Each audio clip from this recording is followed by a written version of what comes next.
Agriculture fertiliser market officer Rishikesh Mangal. मी आज किनी पवार इथं बद्री पवार यांच्या टोमॅटोच्या प्लॉटवर आलो आहे. त्यांच्या टोमॅटोच्या प्लॉटवर आपण चिकवी स्प्रे आता 10 मिनिटा अगोदर स्प्रे केला. चिकवी स्प्रे केल्यानंतर त्यांच्या याच्यावर फळमाशी बाग किती ठेवल्या, जवळपास 10 ते 12 फळमाशी ट्रॅप येऊन चिटकल्यात.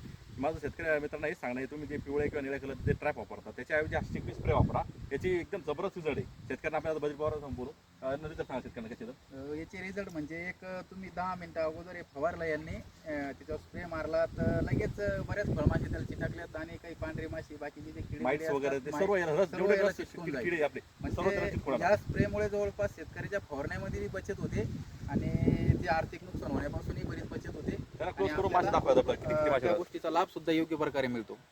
एकदम जबरदस्त आहे. माझं शेतकऱ्यांना तेच म्हणणं आहे की कारण का माहिती का ते पावसात तुम्ही जे पिवळे किंवा निळ्या ते ट्रॅप वापरता ते जास्त पाऊस वगैरे आला कधी इफिशियन्सी कमी होती. याची खासियत अशी की तुम्ही मारल्यानंतर 3 महिने टिकतो डायरेक्ट स्प्रे. हा स्प्रे मारल्यानंतर आणि जेवढे बी रस्त्याचे किडे तुमच्यावर माईट्स असू द्या, पांढरी माशी असू द्या, ॲपिड असू द्या, जॅसिड असू द्या, फळमाशी असू द्या, डंक मारणारी ताबडतोब याला टापते राहतं डायरेक्ट टोटल एकदम जबरदस्त कंट्रोल होतो शेतकऱ्यांचा आणि खर्चात